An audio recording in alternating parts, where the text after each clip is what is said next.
What's up guys, my name is Ace, and welcome back to another gun guide. This is the series where I go into great detail with all of the stats as well as some excellent attachment combinations for every gun in Black Ops 6. And in today's episode, we're going to be moving on to the returning SMG from Cold War. This is the LC10. And starting it off as always, let's get into our damage profile, and with this gun, it's going to be a 5 to 7 shot kill depending on the range. And when it comes to headshots, we have a very impressively high headshot multiplier for an SMG at least at 1.35. And what this means is at all ranges, we just need 2 headshots mixed in with body shots to reduce the number of shots to kill. Or if we use the CHF barrel, we actually get a 1.6 times multiplier, which is insane for an SMG, even with the CHF barrel. And this means in the first 2 damage ranges, we just need 1 headshot mixed in to reduce the number of shots to kill. As for our rate of fire, this is pretty average for an SMG in this game at 800 rounds per minute. And what this means for our time to kill potential is with that 5-shot kill up close, we're killing in 300 milliseconds. This is the slowest up-close time to kill potential in the SMG category, and it's much more along the lines of what you'd see with many of the assault rifles in the game, although it is even a little bit below average for an assault rifle. So that is one big downside with this gun, but you can take advantage of the increased headshot multiplier compared to the other SMGs to get a 225 millisecond time to kill if you can get the 4-shot kill. Also, one upside on the topic of time to kill with this is at long ranges and its minimum damage range, it has the second fastest time to kill in the SMG category. It's just slightly slower than the PPSH-41. Next, when it comes to the rapid fire attachment, we actually get a bit of a bigger boost than we would normally see with this attachment on an SMG. Our rate of fire is 909 rounds per minute with this, and this means our new up-close time to kill potential is just 264 milliseconds, which is roughly average for an SMG without rapid fire in this game. So it definitely helps this compete with the other SMGs, but it doesn't give you an exceptional SMG time to kill by any means.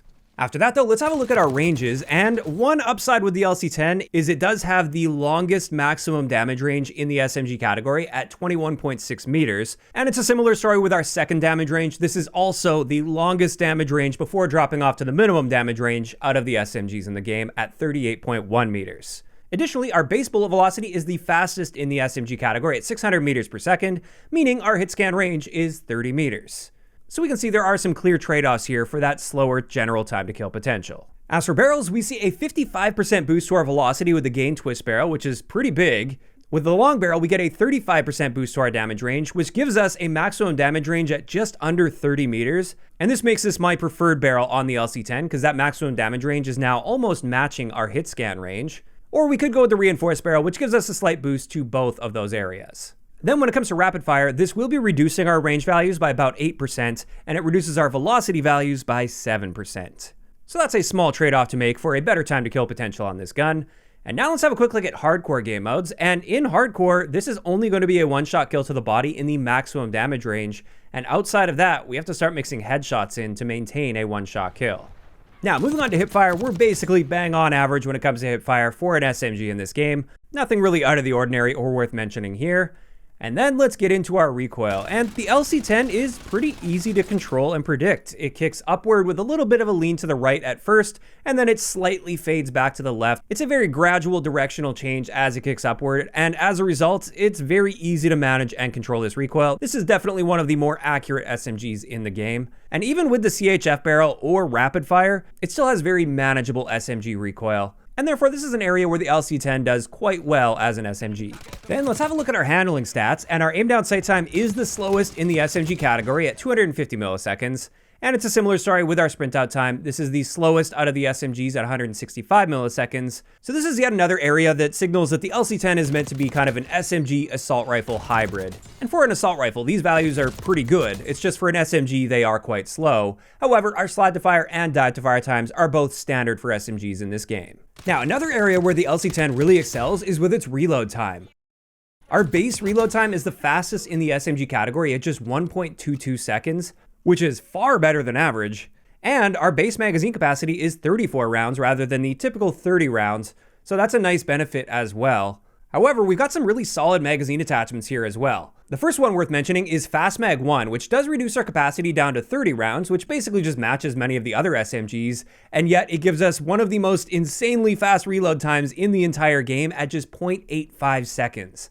That is a very fast reload time and arguably worth losing those 4 rounds in the magazine because you also get some handling benefits out of that as well. So this is one of the few guns in the game where I will use a fast mag attachment that reduces my magazine capacity. In saying that though, the flip mag is also a great choice since it does improve our reload times nicely with no downsides attached to it. Or you could go the extended mag route and go for a slower reload time that's no longer exceptional, but you obviously get larger magazine capacities.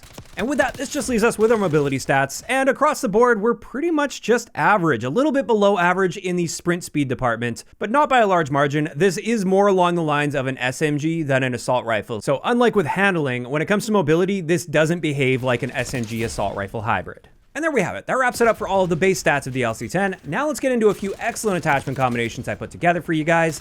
And the first one I wanted to share is my balanced stealth build. So with this, we're using a suppressor to stay off the radar, the long barrel for that 35% range boost, so we have a 5-shot kill range at about 29 meters. We're using Fast Mag 1, which like I said, it does slightly reduce our magazine capacity, but we also get a ridiculously fast reload time at 0.85 seconds. We have the ergonomic grip on there to help with our aim down sight time, slide to fire time, and dive to fire times. And then finally, we've got the infiltrator stock to get a really solid aim walking speed at 4.3 meters per second. And with this, it's just a nice balanced all-arounder, quite accurate, easy to control. Even though we don't have any attachments that help with recoil, it's still a very accurate gun that really excels primarily in those mid-ranges.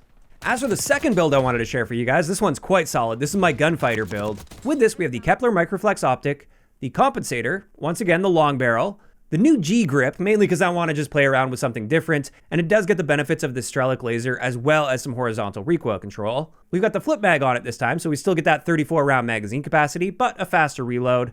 We have the CQB grip to help with our sprint out time, since we do have that Strelic basically built in, so aim down sight time isn't as needed with this, even though it's still decent at 250 milliseconds. We once again have that infiltrator stock for our faster strafe speeds, and then finally, we are topping this off with rapid fire, so we get a much more competitive time to kill potential for an SMG up close at 264 milliseconds. And yet, when you combine that with the compensator and the G grip, that more than compensates for the recoil increase we see with rapid fire, so we still get a more accurate gun, but just with a better time to kill. So that one's excellent if you don't mind using the Gunfighter wildcard. Whereas for the final build, I've got kind of a mashup of the previous two without Gunfighter. This is my rapid stealth build. So with this, we're using the suppressor, of course. We've got the long barrel on there, the ergonomic grip, the infiltrator stock, and rapid fire. So with this one, we don't have anything to compensate for that increased recoil with rapid fire, so there is a bit more recoil than the previous builds, but honestly, it's still pretty manageable as long as you're not stretching your ranges out too far. We've got solid enough handling stats with this as well, and great strafe speed. This one is nice if you want to stay off the radar while having a reasonable time to kill potential.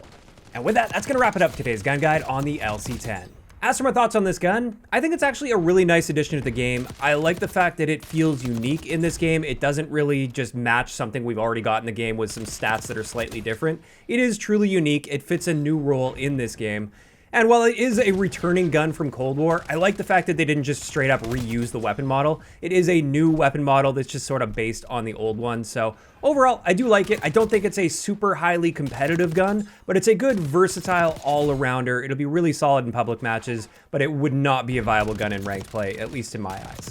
Now, of course, those are just my opinions on the LC10, and I'd love to hear what you guys think about this gun in those comments down below.